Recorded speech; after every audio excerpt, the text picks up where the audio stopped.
And welcome in, everybody. Like I said, this is Forging the Falcons. I'm Scott Kennedy coming to you from Atlanta. And we are going to be talking a lot of the Pro Football Focus unit rankings that I've seen for the Atlanta Falcons and across the rest of the NFL. And we can discuss some of those, who we may agree with, may not agree with, who's right, who's wrong, what's some room for improvement. And again, we'll touch a little bit on the outlook of the Falcons for the season. We'll go about 40 minutes or so today, depending on how things go, how active the chat is, and seeing how things are going, including saying good morning to some folks who are starting to roll in, like Jeremy Sean. Good morning. Scott flying solo this morning. Yes, I am. I think we've got plenty to talk about, though. Rather than just one unit, we'll talk about several units. The DWI guys coming in from London. Good afternoon, everyone. I raise my Chelsea mug to you and say good morning and take a sip. Probably a little too hot. EJ coming in saying good morning. Scott and Nick, let's talk some football. Nick is busy today with some family obligations, so keep Nick in your thoughts. He will not be here. He'll be here next week. And Big Al saying I finally got to caught the start of the show. I can listen to you on my ride to Savannah. Well, good. I'm glad we'll hopefully make, depending on how far you're going, that can be a long drive. It's not West Coast big, but Georgia's a big state. You can go about 5 hours, five and a half hours, corner to corner. And considering in 5 hours, I can almost be in Ohio going north. It's a good sized state. It's actually, Georgia is the biggest state east of the Mississippi. If you throw in all of the lakes, Florida has it beat, but for land area, Georgia is the biggest state east of the Mississippi. And like I said, when you go from corner to corner, you go from Ringgold to Savannah, you're going to spend some time in the car. So drive safe out there, Big Al, and look forward to hearing from you. So as you're coming in, people are starting to roll in. Make sure you hit that like button. The Falcons fan group starting to come in. Hit that like and share, and it helps us find more Falcons fans, more NFL fans. I know I picked up a bunch of Bears subscribers last week, and I had a lot of fun with the Tape Never Lies network last week. So, if you're a fan of another team, there's lots of crossover from Broncos to Bears to Bills to Falcons, Saints, Panthers. I'm happy to talk all of them, but today we're going to focus on Forging the Falcons. We'll talk about the unit rankings, and I'm going to start from the Falcons' highest rankings and start working my way down. Unfortunately, the ones that the PFF so far has done: wide receivers, offensive line, running backs, and defensive line. So some pretty. What they haven't done so far is quarterback, which unit rankings for quarterbacks are kind of silly. Just rank the starter. After that, it doesn't really matter. They haven't done secondary, which would probably be the Falcons' strongest group if I'm looking at it, with AJ Tyrell, Casey Hayward, Isaiah Oliver, and then the safeties are a little bit of a question. But, Jalen Hawkins is okay. And then, Richie Grant would not get a good grade, but there's higher hopes for him. So I think secondary, when all is said and done, will be the highest ranked group for the Atlanta Falcons. At least that's where I'd put them. And I know PFF really likes AJ Tyrell a lot. But unfortunately for the Falcons, when you're looking on here and it says the highest ranking of the ones that are so far is the wide receivers. Okay. Well, why is that a problem, Scott? Well, the problem is the highest, and it's not wide receivers. I'm sorry. It's receivers. So it's receivers and tight ends. It's the pass catchers. The highest ranking is the pass catchers, and they're 27th on the unit rankings, 27th in the NFL as the highest ranking. Obviously, we know we've lost some big time names here in Atlanta with Julio Jones, Calvin Ridley. Russell Gage turned into a decent name coming in, but then you got Kyle Pitts, who had a really good year and was a Pro Bowler as a rookie. So Drake London, unproven rookie, has some talent. So if you're asking me, at the end of last season, where would you rank the Atlanta Falcons wide receivers core? Well, I think 30, 31, 32 would have been fair. When Russell Gage is your number one, Kyle Pitts is still on the ascent. The lower would be fair. But now you ask yourself, have they gotten better? Kyle Pitts is a proven commodity now. He's a Pro Bowler. Drake London, an unproven commodity, but we've seen rookies come in and have a lot of success early. Is Drake London an upgrade on Russell Gage? Maybe. I would say yes. I want to come out of this and say yes. I know Russell Gage just got a $14 million contract from the Tampa Bay Buccaneers, but Russell Gage was a 3 at best, maybe a 2, but I'm going with a good 3 option, which is what he'll probably be down in Tampa. A really good 3rd option, and he was forced to be the number 1 receiver in Atlanta. Drake London has a skill set to be a legit number 1 receiver in the NFL. That's why you take him in the top 10. But PFF says the team has done a good job of at least putting some building blocks in place with first-round picks at tight end, Kyle Pitts, and wide receiver Drake London. So I ask, is it really a good job when you're spending top 10 draft picks? It's like, okay, those guys don't have any choice. It's not even like you're recruiting a free agent. It's like, oh, they did a really good job of using their high draft picks on that position. Well, it had to go somewhere. So that said, though, you're not always going to get a hit. And Kyle Pitts looks like a hit. We'll remain to see where Drake London is. So when I look at wide receivers at 27, I might say I want to move. I keep saying wide receivers. Forgive me. I'm going to take this on my notes and just say to pass catchers. I'm going to change this in my notes to pass catchers because, Kyle Pitts actually did play a lot of wide receiver. But if I've got a Pro Bowler in my group, a 21-year-old Pro Bowler in my group, how many teams can say that? How many teams can say that? If you can surround him with competency, I think you should be better than 27. Olamide Zaccheaus had a decent year. He'll be back. Drake London should put up the similar numbers to what the top rookies have done in the past, which could be around 800 yards. 800, 900 yards, I think, would be about right for him. Maybe knocking on the door Rookie of the Year. I think that might be just a little low for the Atlanta Falcons at 27 with the receivers. You've spent a 4, you've spent an 8. If you've got 2 really good receivers, one of them is a proven. He's a Pro Bowler in Kyle Pitts. One of them is another 6'5", 4-5 guy who was the number 1 receiver taken in this draft.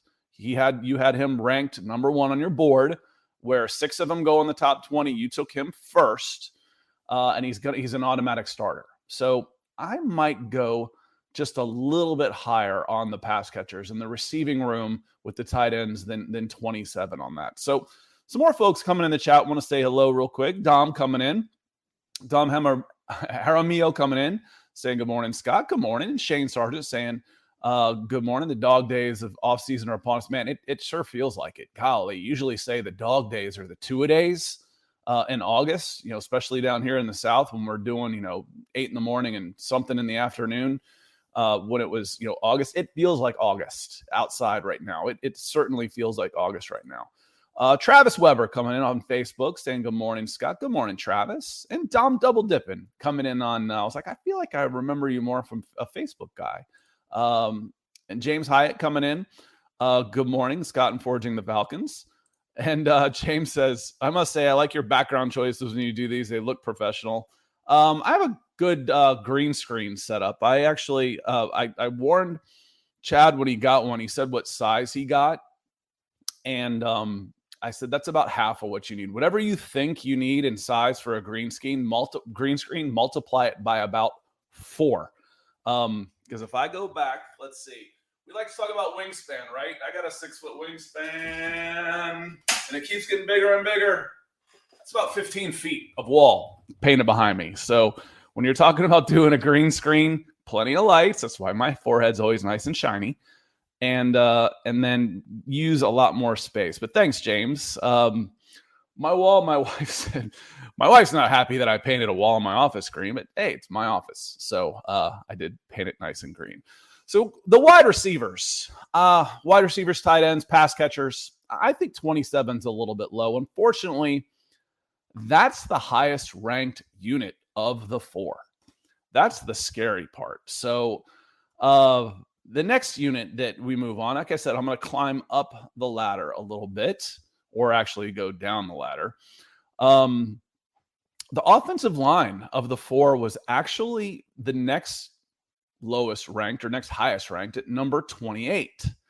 So PFF thinks the Falcons have the 28th best offensive line unit. I think as a unit, I think that's okay. I actually think it's just based on your line is only as good as your weakest link. I think it might actually be a little bit generous.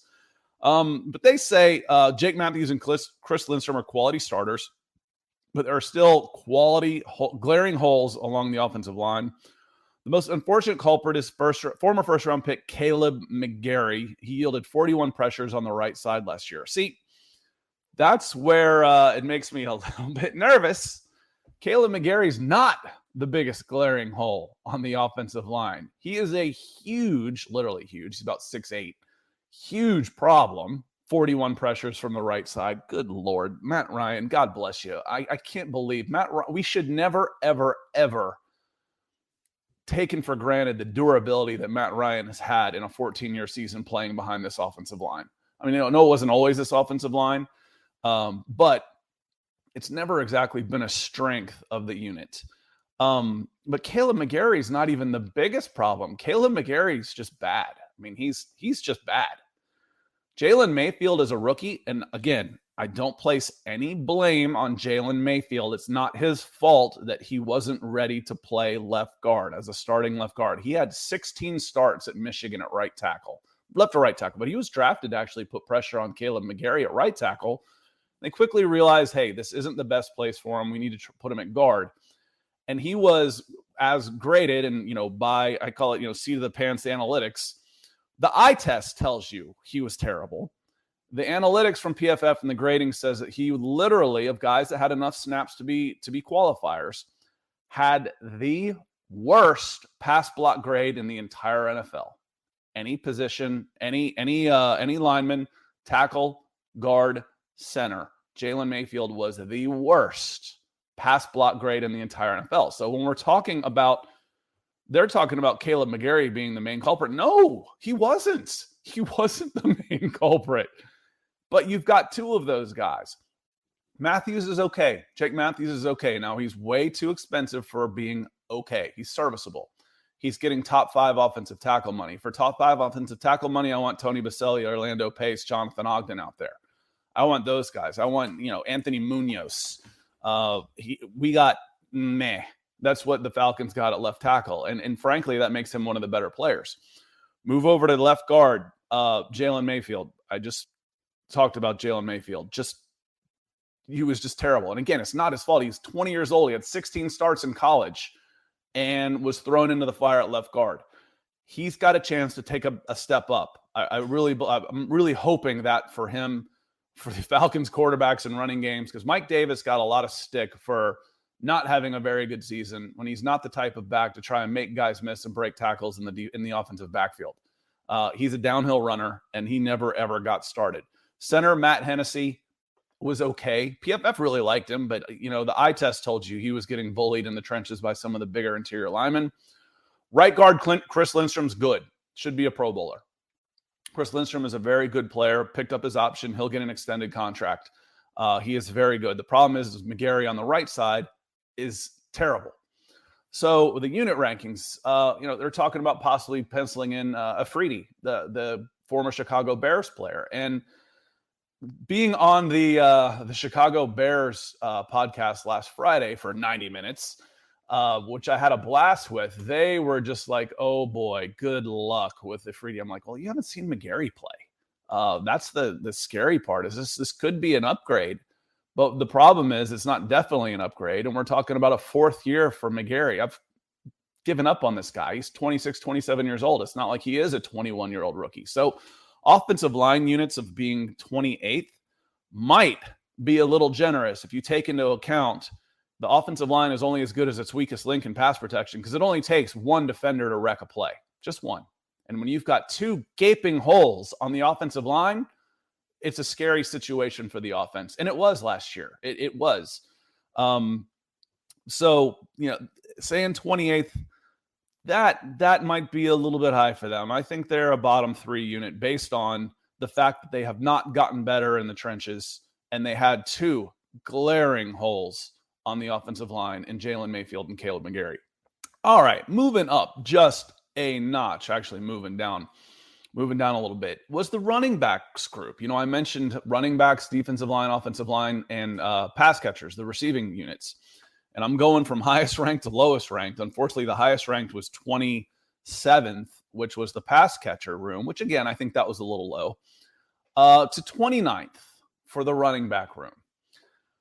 Now, they do give credit to Cordero Patterson. He says it was a revelation last season as an offensive weapon with 294 as offensive snaps came in the backfield. However, what they do say is by how he was graded, he was actually graded much better when he was a receiver.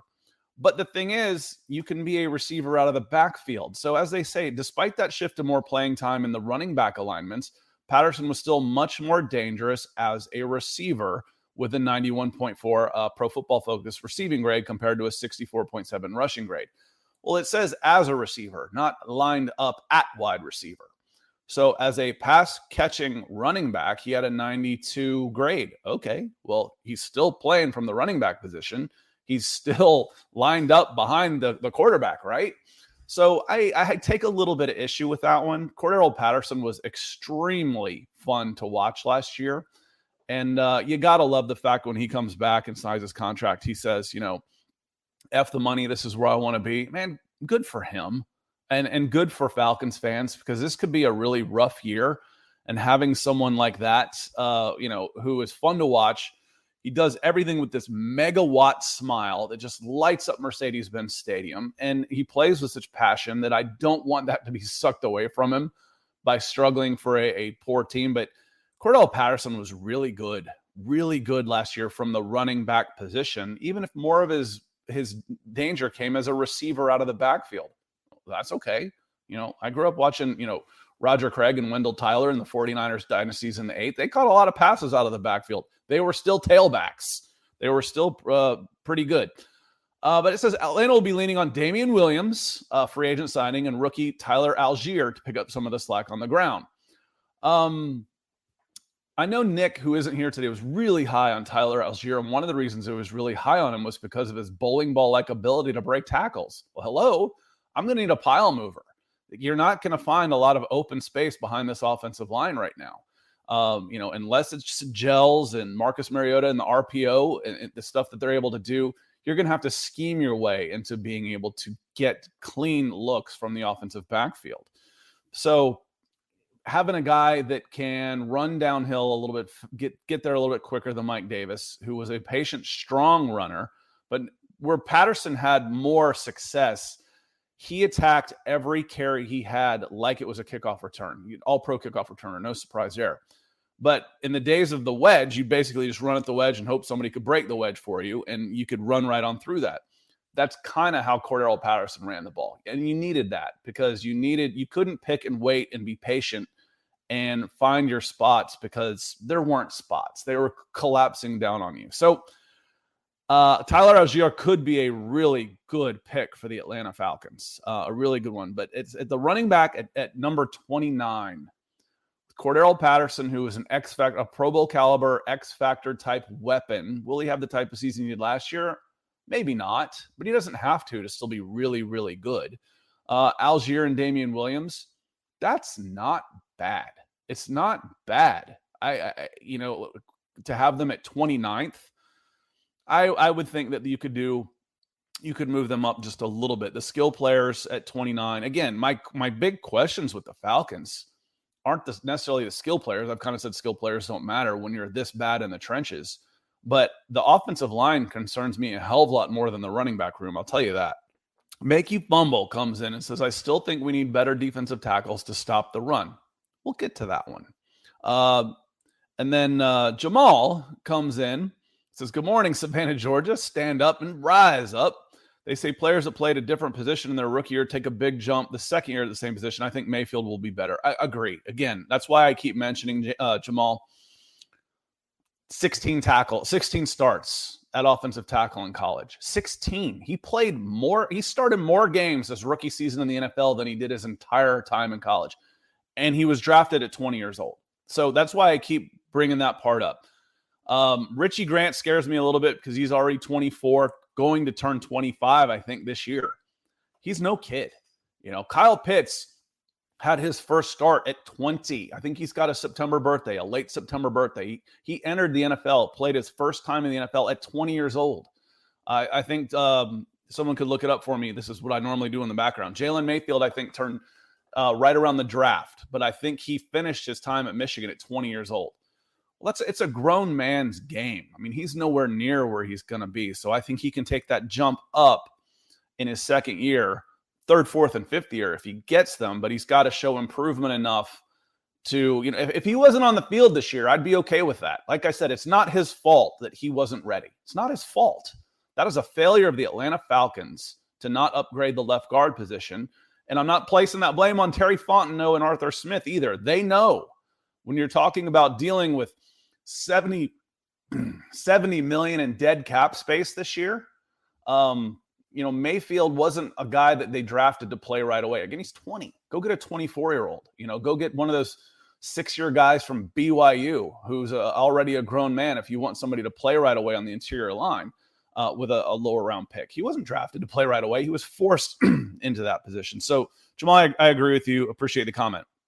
Big Al comes in. He says, I think the running game is going to be way better than last year, I would assume, and better than that, than 29. I think the running game gets better this year too. One, you got to account for the quarterback. That's a big deal. Now, the passing game could take a step back. Desmond Ritter, if he's playing, Marcus Mariota, the presumed starter, definitely better runners. I watched Marcus Mariota in high school a lot. The first time I got to see him was the offense-defense All-American game over in South Carolina. And the two quarterbacks there, it's funny how things work out. The Army All-American Bowl and the Under Armour Bowl are the two glitzy, glamour all-star games for the high school guys. Well, the two quarterbacks at the offense-defense game over in Myrtle Beach, where I went to that one, was Johnny Manziel and Marcus Mariota, a couple of Heisman Trophy winners, a couple first-round picks, and they outperformed anybody else at those other games. So funny how that works sometimes. The running game should be better this year. Without a doubt. You're going to miss Lee Smith, the big blocking tight end. There's a miss. The offensive line almost has to get better. Almost has to. I say that about the edge rusher and Steven Means. It's almost statistically impossible to be that bad. It's got to get better just by default. You've got a running threat at quarterback who will get you some yards. You've got three running backs you can count on in Williams, Patterson, and Algier. And you've got a second year with the scheme. I think Arthur Smith will be able to do a little bit more that he likes to do play calling wise with his second year with the mobility at quarterback. I think he'll be able to see a little bit more out of that. So, and Jamal coming back in say it's true. Richie Grant played out of position his rookie season. I think he'll be ready and better at safety. And Dean Pace likes him. But you do have a point. He's a little older, but Ridley came in older as well. Yeah, I know. I mentioned that as well. In fact, I think you can credit me with making sure everybody knew that he was a 24-year-old rookie. He was a double holdback guy who aged out of high school, who turned 20 his senior year and was not allowed to finish his senior year because he had already turned 20. Richie's about that old with the COVID stuff and getting an extra year and those type of things. Richie is an older guy too. That doesn't bother me so much about a guy maybe in the second and later rounds, but using a first round pick on that. And then the way Ridley screwed up, he's cost himself so much money because he'll be 30 by the time he's able to get back in the league and sign another contract. He's cost himself $200 million contracts, for God's sakes. It's a shame. It's a shame what he's done. It's a shame what he's done to the Falcons. And frankly, I haven't been real high on all the wide receiver picks anyway. It seems like Falcons are turning into the Detroit Lions where they can never draft enough wide receivers. But I digress. Make you fumble. Let's finish up these unit rankings here real quick. And then I want to make sure you get some questions in because there's a lot of stuff going on. Mini camps opened up. What do you think about position battles? I'm up for all of those. Going to need your help or, I'm going to have to cut it a little short. I'm going to need some interaction. But make you fumble. He came in earlier and he says, I still think we need better defensive tackles to stop the run. Yes. The defensive line unit for the Atlanta Falcons, and they actually included edges in this, so it's really a front five, was ranked 32nd. DFL, dead last in the NFL. And frankly, I don't have a problem with that. But Scott, you just said one Pro Bowler and Kyle Pitts. Yeah, but that's a little different with a receiver. It's easier to scheme out a defensive lineman than it is one wide receiver. I'll never forget the clip. It was a home game, and I'll have to look it up and retweet it. Make sure you're following me at Scout Kennedy. Grady Jarrett, he's mic'd up, and he has 3 guys on him. And I think he comes up and he says, "Damn, y'all don't have anybody else to block." And it was like rhetorical. I'm like, no, they don't. I can triple team Grady Jarrett because the rest of this line is, it's bad. It's so bad. I just saw Mike Pennell just signed with the Bears. Okay. That guy was a starter for the Falcons last year, making veteran minimum money. The edge rushers, Stephen Means, God bless him, had 2 quarterback hits the entire season. And they came in the same game. Not a sack and like a tackle for loss. That's impossible. You can't start 14 games at edge and not get a tackle for loss. Someone's going to blow an assignment, something. I mean, anything. I snip out a screen pass. That's statistically impossible. PFF says Atlanta took some steps to make things better this offseason by bringing in Lorenzo Carter and Arnold Ebiketie. And here's the rub, y'all. We all get excited about, hey, everything's better. We brought in some new players and our draft picks look good. Everybody does that. 32 teams are excited about the players they brought in right now. That is not, we get into our own little bubbles and think we're the only ones making moves. So I look at this and say, what they say is, but relying on a second-round rookie and a fifth-year edge rusher who's never earned a PFF pass rushing grade about 62 as the top 2 options of the position still isn't a spot you want to be in as a defense. Forget the pass rushing grade over 62. That's, I've seen, Pat Surtain was ranked like the 39th best corner in the league last year, and he'd probably get drafted top 10 if they were drafting across the entire NFL right now. So the grade doesn't bother me as much as the lack of production in the multiple teams. It's a journeyman guy, Lorenzo Carter. He's coming home. He had a nice finish to the season last year. But, he is who he is. Is he even an upgrade on Dante Fowler? Maybe. But there's, Dante Fowler's probably making more money than Lorenzo this year. So who knows? And then you got a couple of exciting edge rushers. D'Angelo Malone, who I highlighted. I screwed up so bad on the Buffalo podcast I was on last time. They got Dominique Robinson, and I had 2 smaller school guys, edge guys, Senior Bowl guys, and I mixed them up in my mind. It's D'Angelo Malone, and I'm just raving about D'Angelo Malone. Yeah, he's a Falcon, y'all. But I am raving about D'Angelo Malone. I really like him.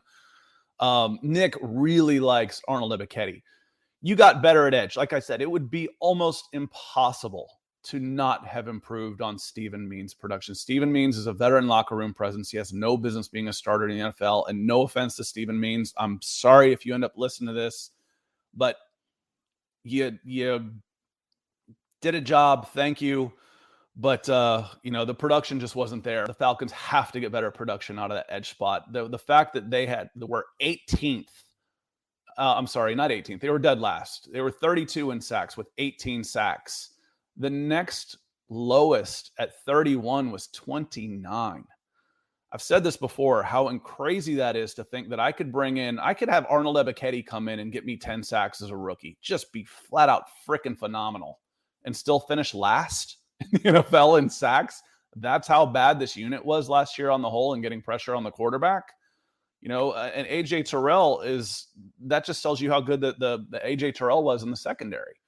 That he was able to at least lock guys up. Man, you've got the secondary back, the corners back there with Isaiah Oliver, Hayward, Tyrell. Safeties need to step up, but man, any semblance of, if you can go from 32 to 25 best unit, if I can get 18, just think, if I get 18 sacks, if I double that and just become bad, and 36 sacks, that's an extra sack a game. This team gets so much better. So the defensive line at 32, even with Grady Jarrett, even with 2 draft picks, even with signing Lorenzo Carter, the defensive line at 32, yeah, Absolutely. It is. It was unbelievably, literally, it's unbelievably how bad it was. Just like when I tell people the Atlanta Falcons have about 70 million in dead cap money right now, not 70, about 60 million. And whatever they do with Deion Jones, it could move up to 70. It's a 220 million salary cap. Go to Spot Rack, find your team, sort it by salary cap numbers, and pull $70 million off the roster. Go do it. Go. If you're listening to this and you're a fan of another team, go, oh my God, how do I cut $70 million off of this roster? That's what the Falcons are playing with this year. They're playing with a $70 million hole. $60 million, I'm kind of thinking something happens with Deion Jones. And that moves up to 70. So go find 60. Go find $60 million to pull off your roster. How many players does it take for you to be able to do that and still field a competitive team? You can't. So 32, I think, is fair. And again, just trying to reset some expectations for going in, because again, I like Arthur Smith. I think he did a phenomenal job winning 7 games with all of these handicaps last year. And I think the Falcons could take a step back. I want him to make sure to get year 3 to show some improvement. Rock bottom 2022, bounce back in 2023, get the arrow going that way. But you're talking about your receiver room at 27, your offensive line at a generous 28, your running back 29. I'd like them a little bit better than that. And a defensive line unit grade of a legit 32. So I think the skill player should have been ranked a little higher. 32 at defensive line is well earned, and I think 28 is actually a little high. I think that should begin with a 3. We are 32 minutes in. Appreciate y'all being here. Want to hit some of the questions in the chat here real quick. Let's see. I did talk to make you fumble. Ridley is an idiot. No more Alabama wide receivers. Alabama wide receivers have done pretty good. There's several I'd take. Amari Cooper, Julio Jones was darn good, even if it was the wrong move at the time for that team. Coming off a 13-3 season with all kinds of weapons, giving up 48 points without making Aaron Rodgers punt in the playoffs as a number 1 seed, and your reaction was to give up 5 high draft picks on a wide receiver. That was moronic. Julio Jones was great, arguably the greatest Atlanta Falcon of all time, but that was a moronic move, and they never reached the heights of 13-3 again. They got hot and went to a Super Bowl and lost because they couldn't stop anybody or run the ball again. They got to an NFC Championship game in Julio's 2nd or 3rd year and lost because they couldn't run the ball or stop anybody when it mattered. But a 13-3 team, and that was your reaction. That was moronic. But I'm not gonna hold it against just Alabama wide receivers. That's for sure. Going down here a little bit. EJ says, do you think Marcus Mariota can carry this offense, or will Desmond Ritter become the starter by week 4? EJ, I don't know that Marcus Mariota can carry this offense, but I also don't think Desmond Ritter will become the starter by week 4. I think Marcus Mariota is in place for a little while, and if he's serviceable, there's no reason to rush Ritter out there. That said, if the season is going south, where we think it could be, you're sitting at 1-7, as long as it's not hurting Ritter, again, I don't want him out there getting killed and just breaking the poor kid so that he can never become anything. It wouldn't be the worst thing in the world to, 1, find out what you've got, get him out there. 2, showcase him for a trade. If you're sitting there at 3-14 next season and you're drafting 1 or 2, you've got a shot at Bryce Young or CJ Stroud, 2 of the top quarterbacks in the draft. You've got your chance for your franchise quarterback in the draft. And then if you've shown that Ritter can be somebody, you can move him. You can get more draft capital back for him. And if he turns out to be awesome, great. Now, if I've got the 1 or 2 picks, I can trade it for a haul. I'll move back and get 3 first-round picks for a rebuilding team with $100 million in cap room. That would be awesome. So the worst case really for this team would be kind of like last year, to be bad, but to eke out a few wins, fool yourself into thinking you're in a playoff contention, fool the fans and think, hey, we're at 500, we're only a game out of a playoff spot, and finish 7-10 and draft 8th or 9th, 10th, somewhere between 8th and 12th. where they were last year, but they got moved up to the 8th spot because they had the easiest record in the NFL. That would be the worst case scenario for this team. If they were in there and didn't get into one of those really premier draft positions that could be available next year. So I don't think Marcus Mariota is going to carry it. It's going to take, if he can shepherd it and be efficient and do some stuff with his legs, I think that'll be a good year for him. But he's a placeholder right now. He is. He's a placeholder. Jamal talking about Stephen Means, Lord Stephen Means. That sounds like a wrestler. He's a good guy, but shake my head. The joke is smack my head. He definitely a practice squad player that started on the Falcons because our pass rush was so bad. Yeah, again, it's not his fault. If a player has a good attitude and is trying his best, I am not going to get on them. I'll say, hey, listen, he wasn't good enough. But I've got nothing against Stephen Means. It wasn't his fault that he was out there. That's the fault of Thomas Dimitroff. That the cupboard was that bare, and not only is the cupboard bare, we're broke. We don't have any money to go grocery shopping. We're starving and we're broke. Great. That's a really good way to be. So, he struggled mightily. Cody Lambert comes in and says, do you think Bryan Edwards will have a good year with the Falcons?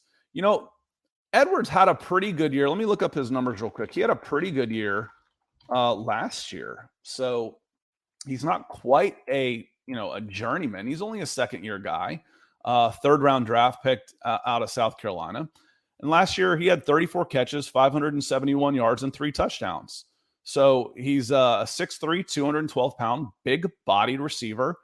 Yeah, I think that's a solid pickup. I do. Again, another reason why I think, to say that the receiver room that includes Kyle Pitts is 27th, Bryan Edwards might not be, the Calvin Ridley coming into Julio Jones, but if he's a good third option and Drake London, it becomes a solid number 2, and Pitts is we already know Pitts is a legit number 1 target. Wide receiver room's better. The receiver room, including the tight ends, is better than 27th. I do believe that. And it ought to be. You've spent enough draft capital trying to make it so. Dave coming in on YouTube saying, good morning, Scott. And DWI guys, AJ Tyrell is a star. Thank you so much for the support. Coming in orange with our super on the day. Said AJ Tyrell is the star. You know what, Ethan, you're the star. So thank you so much for your support of the show, what we're doing here on Wednesday. AJ Tyrell is a star, and he's not only just a star, he's young. He's going to be expensive. That's okay. There was a time in the not too distant past that, people that get on Arthur Blank for anything never lived through the Smith family. You grab a sip of coffee real quick. The Smith family did not invest anything into this team, into this franchise. They played in Atlanta Fulton County Stadium, which was, one of those multi-purpose stadiums. And any player worth his weight in salt would get out. They left. Deion Sanders probably retire as a Falcon if Arthur Blank was the owner at the time. AJ Tyrell will get taken care of. He's going to be expensive. He's going to be super expensive, but not yet. Not yet. I think he was just in his second year last year. You can get 3 more years of him. Enjoy it. Build around him because AJ Tyrell is a star. He absolutely is. Rusty Harness coming on Facebook. It feels like a newer name, Rusty. Appreciate you coming in on Facebook. I think with teams cap coming back next season, do you think these one-year contract players will come out hungry for better contract next season? Rusty, to be perfectly honest, I think most of the one-year guys will be gone. They are there because they were affordable, not because they were someone you want to build with. But yeah, anybody on a one-year deal is going to play their butts off. They're going to do their best to try and earn a contract. It might not be with the Falcons next year. But if they do, great. If they can earn another contract. But again, the Falcons, once you start Xing out different money, it doesn't say they've got that much now, but they could come out with $100 million next year. Considering that they're here at a minus 70 this year to be plus 100, it's like a net gain of $170 million. Good God, the math on that. It's just, it's mind-boggling that it got this bad. It really did. It's mind-boggling how bad it got. So I think most of the guys on one-year deals, yeah, they're playing for another contract, but they're not necessarily playing for another contract with the Atlanta Falcons. Now, if the Atlanta Falcons are able to squeeze a little extra juice out of them this year because they're playing on their one-year deal, good for them. But Atlanta has been shopping in the bargain bin basement of one-year guys who couldn't get multi-year guaranteed deals. And the Falcons will be shopping in the next level up, next 2 or 3 levels up to try and build that roster. They're not going to have to go and get, someone who couldn't cut it for the Chicago Bears to try and compete for their bust first-round pick at right tackle. They'll be able to spend some money and upgrade the position. They won't be going for, looking at people's practice squads to find a nose guard. Who was it? Anthony Rush, came in. Anthony Rush did a fine job. 340 pounds. They'll be looking for, an established veteran, even if it's $4 or $5 million, $70 million. I can get 13 of those guys and bring them in, 14 of those guys, 15 of those guys at $5 million a year. For goodness sakes, I can put all kinds of it. Like I said, it's crazy that it got that bad. What did not get bad is Mark Schrader coming in from Texas, coming in orange with a very, very generous super chat and donation. You're the man, Mark. Thank you so much. Saying good morning. Good morning to you. Good morning to you as well. If it's 98 in Metro Atlanta, Texas has to be miserable. Texas has to be miserable for sure. And then Dave says, what will be the defining situation in this rebuild? That's a good question. What will be the defining situation? I think the defining situation, to me, it's already happened. That the defining situation in this rebuild was moving on from Matt Ryan. That was the defining moment in this rebuild, was that you were willing to rip the Band-Aid off, eat the dead cap money in 2022, and come out swinging in 2023. That defining moment has already happened. Now, what are you going to be able to do with your salary cap money? How is this draft going to impact your team? Because last draft on the whole was fairly disappointing so far. Early returns, I get it. I'm not jumping to conclusions on Jaylen Mayfield and Richie Grant, among other guys, but I'd like to see more from them this year for sure. So the defining moment for this Atlanta Falcons rebuild has already happened, and it was moving on from Matt Ryan. And while they got there through a bad way, for those of us who have been in, who have made mistakes and learned from them and come out the other direction, flirting with Deshaun Watson cost you Matt Ryan, but it needed to happen. It needed to happen. I've been in relationships, man, that girl just, treated me like crap. I'm like, you know what? But she got me away from this other one who I couldn't stand. So it worked out well. So it needed to happen. That was the defining moment in this rebuild, Dave. It has already happened. And Jamal says, I think our defense will go from bottom of the league to at least top 20, 17, 20th in offense, maybe 16, 20th. If you look at the numbers, that's about where the defense finished last year, but it was deceptive because Arthur Smith did everything to slow the game down, to limit possessions and try and keep his, make people earn it slowly and kick field goals. And maybe I can keep it close. When that didn't work, the Falcons got blown out. That's why the Falcons' negative scoring difference was so huge. They won 7 games, all one-score games, all Younghoe Koo kicking field goals, that type of thing at the end. But the scoring differential, because if they weren't able to hold the teams and keep it slow the game down, 4 corners basketball, they got blown out. Let me see. Got plenty of chats coming. I've got about 5 more minutes before I need to head over to beckoning the Broncos on Mile High Huddle. It's time for this organization to morph into a defensive team. Man, Dave, SEC country here, I'd love it, but I feel like there's no such thing anymore. I was always one of the phrases I came up with when I was scouting high school guys was there's no tight ends ever come from the South. How is that possible? Now, I'm over exaggerating. But the best tight ends always came from the Midwest, the Northeast, California. Because if you are big and fast in the South, they put you on defense. The defensive ends, the edge rusher guys, if you are big and fast, if you are 6'5", 220 pounds in the South, your ass is going on defense. It's not playing tight end. It's changed. The game has changed. You're not allowed to play defense anymore. I'm not allowed to tackle. I'm not allowed to cover, and I'm not allowed to sack the quarterback. So I think things have changed a little bit in that way. So Kevin Mapp says, I got nothing against Stephen Means, but I've got nothing for Stephen Means earlier. You're paid to perform. And he didn't. Again, I agree with you on that one. So I agree with you on that one, Kevin. Let me see here. Frank Rozier, do you think our team is good enough to make the playoffs? Frank, no, I don't. I'm sorry to say so, but we did a prediction last couple weeks ago when the schedule came out and went down through it. And I think I picked 3-14.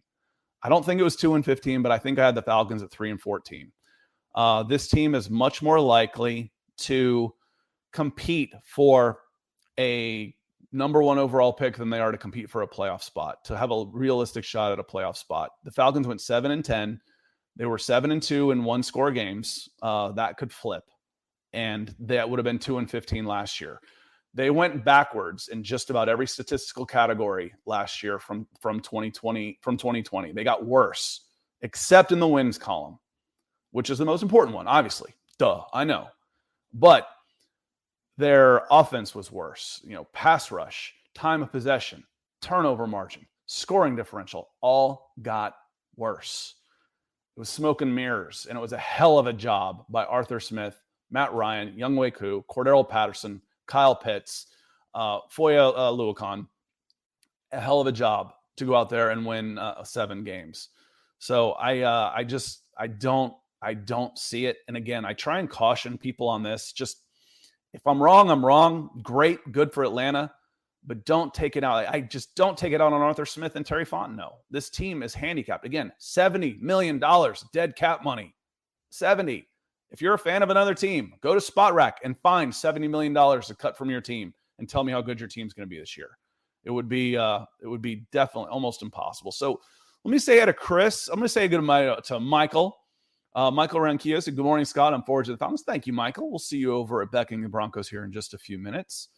And Dave says, let's be honest, the elephant in the room next season is Coach Pease. Coach Pease might get fed up at defensive end. He's like, I didn't come out of retirement to try and go, bake a cake with nothing but sugar packets and, some sand that I got from the beach, so they may change it. So Dean Pease is an older guy, but they've got a younger, even though I think last year aged Arthur Smith about 10 years. He's younger than I am. He's still a young coach. And then Chris Walker, I'm going to say this as we get out of here, our final one. Says, good morning, Scott. Well, good morning, Chris, coming in on Facebook. I hope that Carter winds up being a great pickup and that we wind up with several steals in this year's draft. Think any undrafted free agents wind up being a pleasant surprise. I haven't looked that closely at the undrafted free agents. I know the lacrosse player is definitely interesting. And then, hopefully Carter will be a pleasant surprise. He's got tools, he's got talent, he's got traits, and the bar was set so low. He's got low expectations. And real quick, I said it was the last one, but with Damsky, I don't think it's a far cry to say the D will be better this year. Me neither. I think the defense will definitely be better this year. Again, you lose Foye Oluokun, but I love Troy Anderson. Rashaan Evans is a solid pro. Who else did you lose? And you get back Isaiah Oliver coming back from knee injury. Isaiah Oliver was playing great in the slot. And Casey Hayward is a massive upgrade on Fabian Moreau. Huge. Fabian Moreau was god-awful last year. Horrible. Terrible. Good luck next year, though, Fabian. Thanks for trying hard. And see, the thing is, he didn't try hard. That's why I'd watch him, when they'd run a sweep outside, watch him try and even, I wouldn't even say seal an edge like an edge rusher, has to get the edge, but he basically let himself get blocked completely to the sidelines. I'm like, man, at least slow a guy down, clog a lane, do something. And that bothers me as a professional. That bothers me. Going to be happy to see Casey Hayward out there. Casey Hayward is a massive upgrade on Moreau.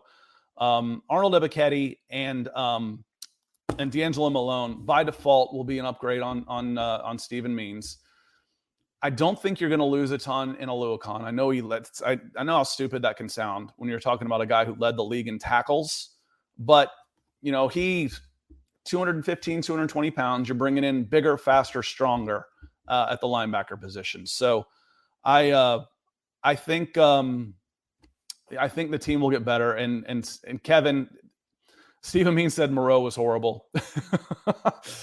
Yeah. And the thing is, I wouldn't expect something like that from Stephen Means, but if like Stephen Means was gone and he was complaining about people, I could see him complaining about someone like Fabian Moreau, because by God, he didn't do his job on the edge. He wasn't very good in coverage, and he wouldn't even get in people's way in the running game. It was so frustrating to watch people get a free pass around the corner. So on that note, I'm going to let everybody get out of here. I appreciate you being here. I'm going to hop over to the Mile High Huddle channel on YouTube to watch Kim Becker and Beckoning the Broncos.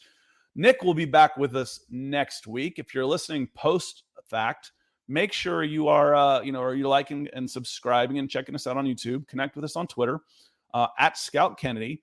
And that's all I've got for you today. So I want to say, everybody, thanks for being here, and we will see you next time.